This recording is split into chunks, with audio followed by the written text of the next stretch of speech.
કરુણા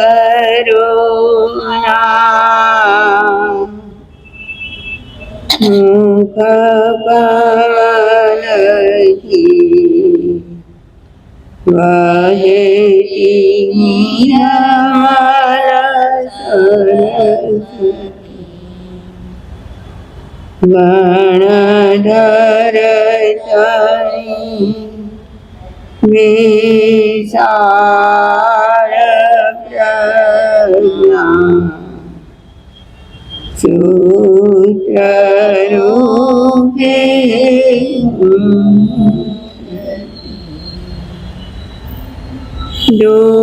દુઃખી અને પાપી તણા દુઃખ પાપને વારતી ચિનવાણી મૈયા તુજ કૃપાથી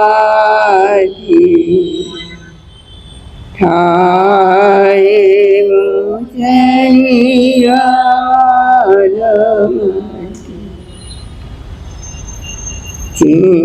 ચિનવાણી મૈયા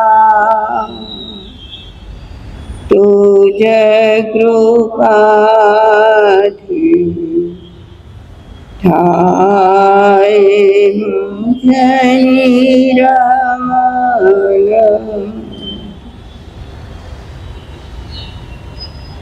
અનંત જ્ઞાની અનંત દર્શની ત્રિલોકીના તીર્થંકર પરમાત્મા શ્રવણ ભગવાન મહાવીર સ્વામીના શ્રી ચરણોમાં આપણી સૌની ભાવમાં મારા તમારા અનંત અનંત ઉપકારી સર્વ ગુરુ ભગવંતોના શ્રી ચરણોમાં આપણી સૌની ભાવના ગુરુની મયા પૂજ્ય વરા મુક્તલિલંબાઈ મહાસતીજીના શ્રી ચરણોમાં આપણી સૌની ભાવના અનંત જ્ઞાની પુરુષોએ જગતના સર્વ જીવોના આત્મકલ્યાણ માટે આગમોની પ્રરૂપના કરી. આગમના શબ્દે શબ્દમાં જ્ઞાનીઓએ અનંત અનંત ભાવો ભર્યા. જે ભાવોના આધારે અનેક આત્માઓ મોક્ષગામી બન્યા, ભાવિ કાળમાં પણ બનશે, વર્તમાની પણ મહાવિદ્ય ક્ષેત્રમાંથી મોક્ષગામી બની રહ્યા છે. જ્ઞાનીઓ કહે છે કે આપણા જે આગમ શાસ્ત્રો, જેને આપણે નિર્ગ્રંથ પ્રવચન કહીએ છીએ, આ નિર્ગ્રંથ પ્રવચનમાં એક ઉપાય બતાવ્યો છે કર્મની નિર્જરા માટે.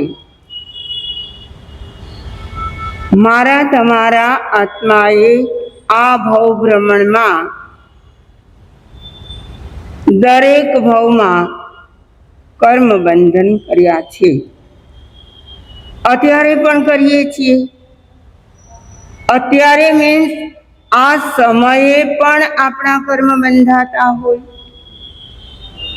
અને આવો કર્મનો સ્ટોક મારા તમારા આત્મામાં કેટલો ભેગો થયો હશે.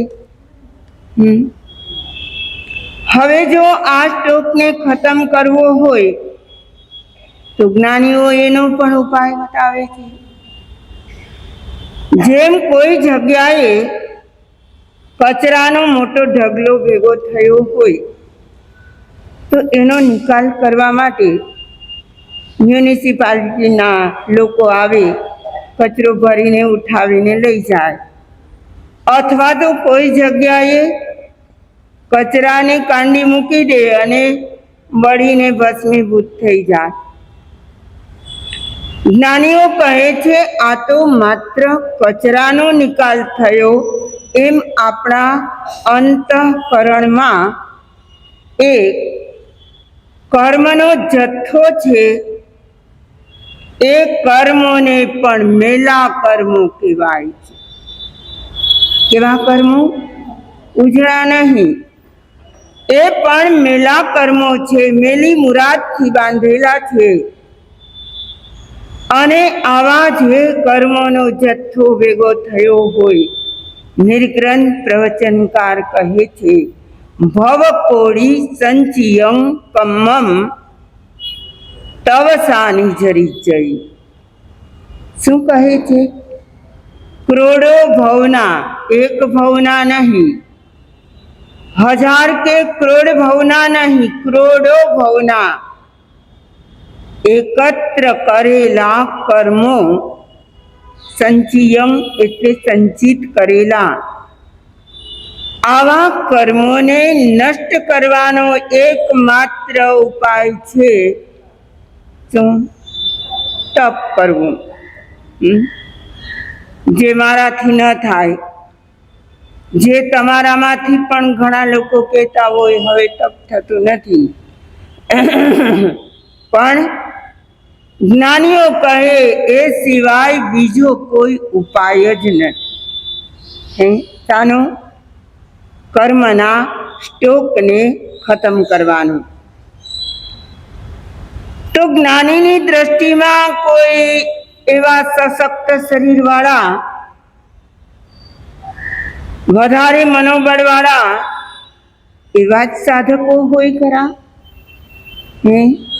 જ્ઞાનીની દ્રષ્ટિમાં તો મારા તમારા જેવા જે નિર્બળ હોય, સત્વહીન હોય, જેનામાં તપ કરવાની તાકાત ના હોય, એવા પ્રત્યે પણ ભગવાને તો કરુણા દાખવી છે.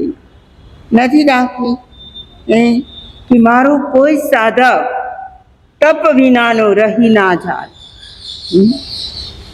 પણ આ તપના તો ઘણા પ્રકાર તમે પણ જાણો છો, હું પણ જાણું છું. 12 પ્રકાર તો બધાને ખબર છે. એ તો ફેમસ થઈ ગયા, 6 બાહ્ય અને 6 આભ્યંતર. પરંતુ જ્ઞાનીઓ તો કહે છે કે તું જેટલું સહન કરે એ પણ તારું તપ છે. શું છે સહન કરવું? એટલે શું સહન કરવાનું હોય? આપણી ઈચ્છા જે પ્રમાણે હોય એ પ્રમાણે આપણને કરવા ના મળે તો મનમાં દુઃખ થાય કે ન થાય?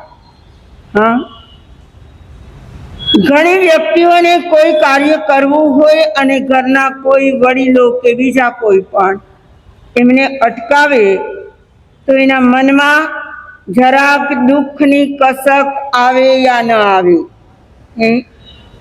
કે મારી ઈચ્છા હતી પણ કરવા ન મળ્યું. જ્ઞાનીઓ કહે છે આવું એક નહીં અનેક પ્રકારે આ સંસારના સર્વ જીવો પોતપોતાની રીતે પોતપોતાના ક્ષેત્રમાં કંઈક ને કંઈક તો સહન કરતા જ હોય છે. ના કરવું પડે છે ખરું? કે તમે કોઈને સહન કરવું પડે એવું વર્તન કરો છો? વિચારી લેવાનું કે આપણું કોઈને સહેવું પડે છે કે કોઈનું આપણે સહેવું પડે છે? બેય થાય. પરસ્પરોગ્રહો જીવાના. જગતના સર્વ જીવો પરસ્પર સંબંધો ધરાવતા હોય એટલે ક્યારેક બીજાનું પોતે સહન કરવું પડે, ક્યારેક એમનું બીજાને સહન કરવું પડે. પણ સહન કરવું એનું નામ છે તિતિક્ષા. શું? તિતિક્ષા. અને તે વખતે મનના પરિણામો કેવા રહે છે? શું રહે? મનના ભાવો, મનના પરિણામો સહન કરવાનો સમય આવે ત્યારે કેવા રહે. અહીં તો આપણે વિચારી રહ્યા છીએ તપપદને. પેલા રત્નાકર આચાર્ય પોતાના અંતઃકરણના દોષો ભગવાન સમક્ષ કહી રહ્યા છે. એટલું જ નહીં, સાથોસાથ પોતાના જીવનની આલોચના પણ કરી રહ્યા છે કે આવો મજાનો માર્ગ ભગવાને બતાવ્યો કર્મ ક્ષયનો કે કર્મ નિર્જરાનો, પણ મેં શું ન કર્યું એ બતાવે છે. મેં દાન તો દીધું નહીં ને પિયળ પણ પાડ્યું નહીં. આગળ શું કહે છે? તપથી દમી કાયા નહીં, શુભ ભાવ પણ ભાવ્યો નહીં. હા, તપથી દમી કાયા નહીં. મારો તમારો આત્મા કોઈ એવા ભાવમાં ઉત્પન્ન થયો હોય જ્યાં એકદમ ગરીબી હોય, એવું હોય કે ના હોય? આપણે ક્યારેય એવા ભાવમાં ઉત્પન્ન થયા હશું કે નહીં? તો જ્યાં એકદમ ગરીબી હોય, એકદમ બેકારી હોય, અને ત્યાં પણ આપણે જન્મ ધારણ કરવો પડ્યો હોય, ત્યાં આપણી ઈચ્છાનુસાર શું થયું હોય? શું થાય? ઈચ્છાનુસાર પણ ક્યાં થાય છે? વર્તમાન ભાવમાં તમે સુખ સમૃદ્ધિ પામ્યા હો, તમારો પડ્યો બોલ ઝીલાતો હોય, આવો પુણ્યનો ઉદય જાગ્યો હોય, આવા સારા કુળમાં તમારો જન્મ થયો હોય, તો અહીં તો બધી જ સુવિધા મોઢામાંથી બોલ્યા નથી ને એ પ્રમાણે થયું નથી. પણ દરેક જન્મો એવા હોય ખરા? પશુઓના જન્મમાં ભૂખ લાગી હોય અને ખીલ્લે બંધાયેલા હોઈએ, આપણે પણ બંધાયા હશે, અને તે વખતે ભૂખને વ્યક્ત કરવા માટે વાચા પણ ના મળી હોય. બહુ તો એ પશુ ભાંભરે, અવાજ કંઈક કરે મોઢામાંથી, અને જો માલિક સમજી જાય કે અત્યારે એમને કંઈક ખવડાવવાનો કે પીવડાવવાનો સમય છે, અને જો એના મનમાં જાગે તો એમને ખાવા પીવાનું આપે. હા, બાકી તો આવા ભવો કેટલા કર્યા હશે. અરે કીડા કંઠવાના ભવમાં આપણને શું મળ્યું હશે? આપણી ઈચ્છાનુસાર શું થયું હશે? જ્ઞાની કહે છે, ઈચ્છા થાય તો પણ, આ જન્મમાં પૂર્ણ થતી હોય તો પણ ઈચ્છાને અટકાવી દો. શું કરવાનું? ઈચ્છાનો નિરોધ કરી દો. આપણા ઉમા સ્વાતીજી મહારાજ તત્વાર્થ સૂત્રમાં કહે છે, ઈચ્છા નિરોધસ તપ. બહુ નાનકડું સૂત્ર છે. ઈચ્છાનો નિરોધ કરવો એ પણ તપ છે. 12 પ્રકારના તપમાં આપણી ઈચ્છાનો નિરોધ ક્યારેય કરવો પડે કે ના પડે? 12 પ્રકારના તપ વિચારી લો. તમે ઉપવાસ કર્યો હોય અને ભૂખ લાગે, તમે તમારી ઈચ્છાને મારો કે ના મારો? તમે ચોવિયાર કર્યો હોય અને રાતના શોષ પડે, શું કરવાનું? પી લેવાનું પાણી. તે વખતે મક્કમતા, એ આપણું તપ છે. શું એને કહેવાય? તિતિક્ષા. શું કહેવાય? એટલે કે સહન શક્તિને વધારો. કદાચ તપ ના થાય તો કંઈ વાંધો નહીં, પરંતુ આ સહન શક્તિ જેની વધે એ તપના માર્ગમાં જોડાઈ શકે. આવું તપ કોનાથી ના થાય? એમાં કઈ છોડવાનું નથી. હા, એમાં જ છોડવાનું છે. શું? એમાં આપણું અહમ છોડવાનું છે. સહન ક્યારે કરે માણસ? પોતાની ઈચ્છાનુસાર ના થતું હોય,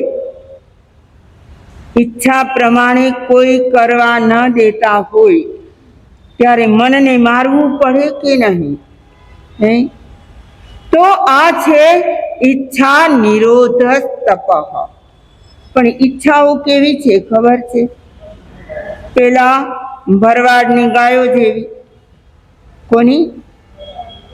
એક ભરવાડની પાસે 50 ગાયો, અને દરરોજ એ ગાયોને જંગલમાં ચરાવવા માટે લઈ જાય અને સાંજ પડે પાછી લઈ આવે. આ એમનો નિત્ય ક્રમ. અને એકવાર એ જ ભરવાડને બહાર જવાનું થયું. હવે ગાયોને કોણ લઈ જશે? એટલે એમણે ગામમાંથી પોતાના એક મિત્રને કહ્યું કે હું 2 દિવસ નથી, તું 2 દિવસ તું મારી ગાયોને જંગલમાં લઈ જજે, અને સાંજ પડે એ ચારો ચરી લે પછી લઈ આવજે. પણ બપોરના સમયે ધ્યાન રાખવું, કોઈ વિશાળ વૃક્ષ હોય, એની છાયા હોય તો ત્યાં જઈને ગાયોને બેસાડી દેવાની, પછી તારે પણ તારું ભોજન કરી લેવાનું. બહુ સહેલી વાત છે. આમાં તો બીજું કંઈ કરવાનું નથી. ગાયો આગળ આગળ ચાલે અને પેલા માણસને પાછળ ચાલવાનું છે. એમણે તો હા પાડી દીધી, અને એ ગાયોને લઈને પેલો માણસ ગયો. આખો દિવસ એમની પાસે છે, પણ એમાંથી બપોર સુધીના સમયમાં ગાયોએ બધી જગ્યાએ ફરી ફરીને ચરી લીધું. અને એમને પણ ખબર છે કે હવે સૂર્ય તપવા લાગ્યો, એટલે એ પણ છાંયો ગોતે છે. એટલે કોઈ મોટા વિશાળ વૃક્ષની નીચે એમને લઈ ગયો, અને ગાયો તો ટપોટપ બેસવા માંડી દરરોજના ક્રમ પ્રમાણે. પણ એમાંથી હજી 5 ગાયો ઊભી છે. પેલા જે માણસ નવો આવ્યો છે એમને તો ખબર નથી કે એની મન થશે ત્યારે બેસી જશે. મારા મિત્રે મને કહ્યું છે, શું? કે ગાયોને બેસાડીને પછી તું ભોજન કરજે. એટલે પોતાનું ભોજન બાજુમાં રાખી દીધું, અને ગાયોને જે ઊભી છે એમની પાસે આવીને એમને બેસાડવાનો પ્રયાસ કરે. અને કોઈ ગાયને ત્યારે ન બેસવું હોય, અને જો પરાણે બેસાડે તો ધબ દઈને બેસી તો ગઈ, પણ એના બેસવાથી બીજી બાજુની 2-3 ગાયો ઊભી થઈ ગઈ. શું થયું? અને એ 2-3 ને વળી બેસાડવાનો પ્રયાસ કરે, ત્યાં બીજી ઊભી થઈ જા. મારે તો એ કહેવું છે, આ ગાયો જેવી આપણા મનની ઈચ્છાઓ છે. શું છે? આપણને 5 ઈચ્છાઓ પૂર્ણ થઈ, ત્યાં તો બીજી 10 ઊભી થઈ ગઈ હોય, ન થઈ હોય? તમે ક્યાંક બહાર ગામ ગયા હો અને કોઈ વસ્તુ ગમી ગઈ, આ લઈ લઈએ, પેલું લઈ લઈએ, પણ ઈચ્છાઓ સમી જાય છે ખરી લઈ લીધા પછી પણ. અહીંથી તો આ લીધું, પણ હવે બીજા મોટા સિટીમાં જઈએ ને ત્યાં હજી આ લેવાનું બાકી છે. આવું આપણા મનમાં કોઈ પણ ચીજ વસ્તુઓ માટે થઈ શકે ન થાય? તમને ગમતી જે પણ વસ્તુઓ હોય એ ઈચ્છાઓ આપણી મનમાં આવ્યા જ કરે, પણ જ્ઞાની કહે છે ઈચ્છાને અટકાવી દો, એ તારું તપ છે. મન થયું ને કે આમ કરવું છે, એ વસ્તુનો ત્યાગ. શેનો ત્યાગ કરવાનો? તમે ઈચ્છો કે આજે મારે આ વસ્તુ ખાવી છે અને એ દિવસે એ જ વસ્તુનો ત્યાગ કરો તો એને તપ પણ કહેવાય. જ્ઞાનીઓ કહે છે ઈચ્છા નિરોધ તપ. એટલે જે પણ સંતો થયા, જે પણ યોગીઓ અવધૂતો થયા, જ્ઞાની અને ધ્યાની થયા, એ બધાએ શું કર્યું હશે? તપનો માર્ગ અપનાવ્યો હશે. કયું તપ? થઈ શકે તો આહાર આદિ ત્યાગીને બાહ્ય તપ પણ કરી શકે અને આભ્યંતર જીવન માટે ધ્યાન, કાય સર્ગ, સ્વાધ્યાય વગેરે પણ કરી શકે. પરંતુ જે વ્યક્તિ ધ્યાનસ્થ થયા પછી પોતાના મનના ભાવોને સમાવે, શું કરે?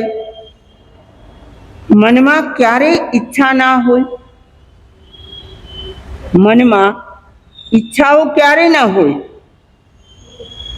સંશોધન તો કરો કે મારું મન ઈચ્છા વિનાનું ક્યારે હોય? હોય ના હોય.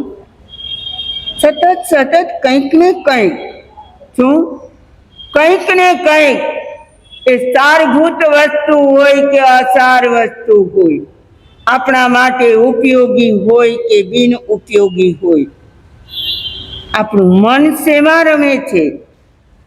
કોઈ ન કોઈ વસ્તુ મેળવવાની ઈચ્છામાં જ રમે છે.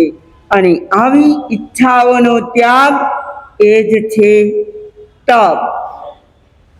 પેલા સંયતિ રાજા જંગલમાં ગયા છે.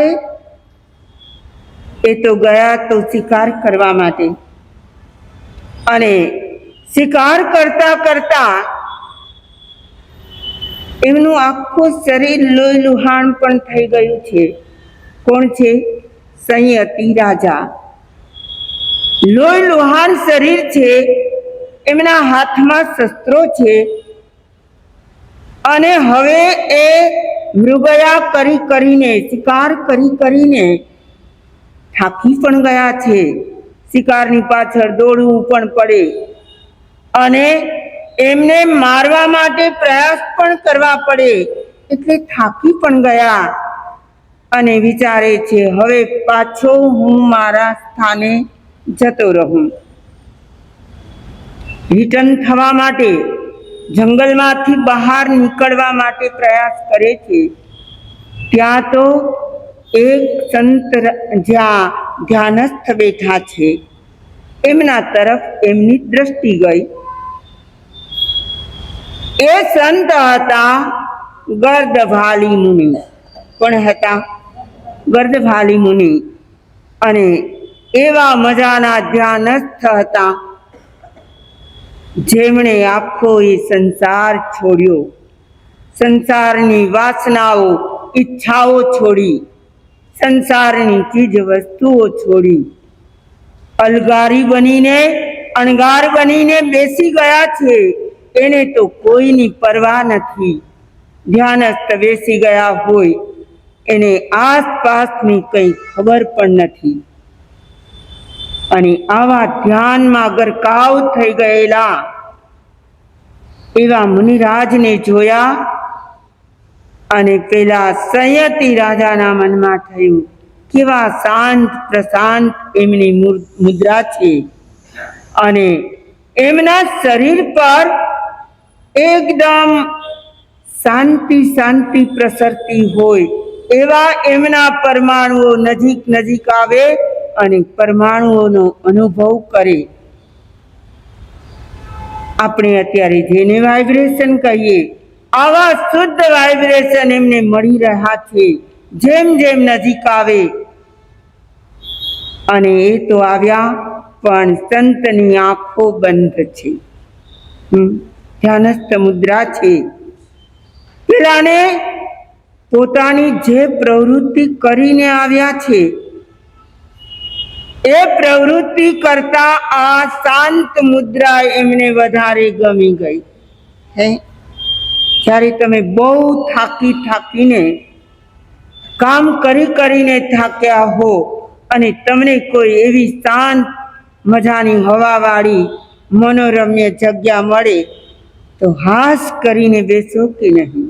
હે, પેલા મુનિરાજના વાઇબ્રેશનમાં પેલા રાજા સંયતિ આવીને બેસી ગયા, હાથ જોડ્યા અને થોડી વાર પછી જ્યારે ધ્યાન પૂર્ણ થયું, ગર્દભાલી મુનિએ આંખ ખોલી. એમના પરથી જ ખબર પડી ગઈ કે આ લોહી લુહાણ થયેલો કોઈ રાજા છે, એટલે જરૂર શિકાર કરીને આવ્યો હશે. પેલા રાજાને થયું એ મનમાં ને મનમાં ડરે છે કે જગતમાં એવું સાંભળ્યું છે કોઈ તપસ્વી હોય, બહુ ત્યાગી હોય, ધ્યાનસ્થ રહેતા હોય, એનાથી લોકો ડરતા રહે. શું કરે? ડર લાગે. શાંત મુદ્રા છે, પણ તે છતાંય એમના મનમાં ડર લાગે છે. કહેવાય છે, શાસ્ત્રની પણ વાત છે, દહેજ નરકોડિયો. જે વ્યક્તિ તપ અને ત્યાગમાં શ્રેષ્ઠતમ બની હોય, અગર એ ધારે તો કરોડો લોકોને પણ ભસ્મીભૂત કરી શકે. એમની એક દ્રષ્ટિ પડે ત્યાં માણસો મરી પણ જાય. એટલે સંયતિ રાજા ડરી રહ્યા છે કે આ મુનિએ આંખ તો ખોલી, હવે શું થશે? મારી વેશભૂષા એ જોશે, મારા પર ક્રોધાયમાન થશે. તપનું અજીર્ણ છે ક્રોધ. તપનું અજીર્ણ એટલે અપચો. તપ જો ના પચે તો ક્રોધ આવે. એટલે પેલા સંયતિ રાજા ડરી રહ્યા છે અને એમના મનના ભાવોને આ ગર્દભાલી મુનિ પામી ગયા. કહે છે, અભવો પથિવા તુજ. શું કહે છે? ઉત્તરાધ્યયન સૂત્રનું 17મું અધ્યયન, અને એમાં સંયતિ રાજાને ઉદ્દેશીને પેલા ગર્દભાલી મુનિ કહે છે, અભવો પથિવા તુજ. અભવો એટલે તને અભય છે, મારા તરફથી તને કઈ નુકસાન નહીં કરું. શું કહે છે? તપ ત્યાગ પરાકાષ્ઠાએ હોવા છતાં એ કહે છે, તું મારાથી ડર નહીં. અભો પથિવા તુજ એમ કહીને એમને સાંત્વના આપી અને કહે છે કે આજથી તું પણ અભય દાન કરતો થઈ જા. શું સંતો અથવા તો પામેલા સંતો બહુ ઓછું બોલે અને વધારે સમજાવી દે? શું કહે? અભો પથિવા તુજ અભય દાયા ભવાહીય. તું પણ આજથી અભયદાન દેતો થઈ જા. અભયદાન કોને કહેવાય? બીજા જીવોને મારવા નહીં, મરતા હોય તો બચાવી લેવા. હે, અહિંસા ધર્મ પાળવો, કરુણા દયા આ બધું જ રાખવું તો અભયદાન મળે. હા, એટલે કહે છે કે તું પણ આજથી અભયદાન દેતો થઈ જા. જુઓ, જેમણે તપ કર્યું હોય, જેમણે ત્યાગ કર્યો હોય, ધ્યાન તપમાં જે ગરકાવ થઈ ગયા હોય, એના બે શબ્દોની પણ સામેના વ્યક્તિને અસર થઈ જાય. અમારી જેમ કલાક બોલવું ના પડે. બોલવું પડે. શું કારણ છે? શું કારણ છે? એ ગર્દભાલી મુનિનું તપ હતું, એમનું ધ્યાન હતું, એ કક્ષાએ હજુ અમે ના પહોંચ્યા હોઈએ. તો નિર્ગ્રંથ પ્રવચનકાર તો કહે છે, અભો ઉપરથી વાત છે, મારા તરફથી તને અભયદાન છે, હું તને કંઈ જ નહીં કરું, પણ આજથી તું પણ નક્કી કરી લે કે મારે પણ કોઈ જીવોને તરફડાવવા નથી, કોઈને મારવા નથી, કોઈની હિંસા કરવી નથી. અને એ શબ્દો અસર કરી ગઈ. જુઓ, એ જ શબ્દો છે, પણ બોલનારા અલગ છે અને સાંભળનારા અલગ છે. આજે આ જ શબ્દો તમે બધાએ સાંભળ્યા. આજથી અભયદાન દેવાનું કોણ શરૂ કર્યું? કોણ કરે? અરે મા સતીજી, એ તો ગર્દભાલી મુનિ બોલ્યા હતા અને સંયતિ રાજા એને ઝીલનારા હતા. અહીંયા તો એક સામાન્ય સાધ્વી બોલે અને સામે સાંભળનારા બધા શ્રાવકો હોય. મારે તો એ કહેવું છે, નિર્ગ્રંથ પ્રવચનકાર તો આવા ગાથાઓના ચરણો દ્વારા આપણને ઘણું સમજાવે છે કે તપના માર્ગે આગળ વધવું જોઈએ, સહનશીલ બનવું જોઈએ. અને જે વ્યક્તિ સહનશીલ બને એ ભાવ તપને કરી શકે. અને આવું તપ કરનારા તપસા નિર્જરા ચ. તપથી શું થાય? કર્મની નિર્જરા થાય. તમે કહેશો તપથી બહુમાન મળે. શું મળે? તપથી વાહવાહ થાય, તપથી પ્રશંસાઓ થાય. પણ જ્ઞાનીઓ ના પાડે છે કે કીર્તિ વન સદ્દશીલો ગઠિયાએ તવ ન મહિથી જા. શું કહે છે? તપ શેના માટે ના કરવું? પ્રશંસા મળે, વાહવાહ થાય, બહુમાન થાય, એનામાં આપણા તપને વેડફવું નથી. પણ તપથી શું કરવું છે? તપસા નિર્જરા ચ. આચાર્ય રત્નાકર શ્રી આ વાતને લઈને કહે છે, આવું તપ મેં કર્યું નહીં. શું ન કર્યું?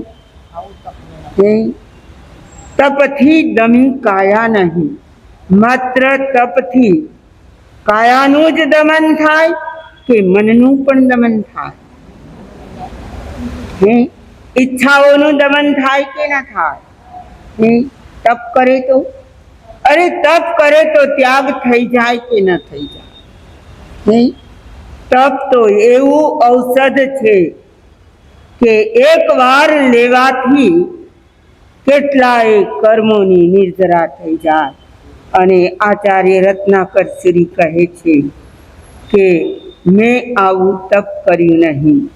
હજુ પણ એ આગળ ભાવોને વ્યક્ત કરશે, પોતાનો એકરાર કરવા એ તત્પર બન્યા છે. અને હવે એ કઈ બાબતનો એકરાર કરશે એમાંથી મને અને તમને જાણવાનું.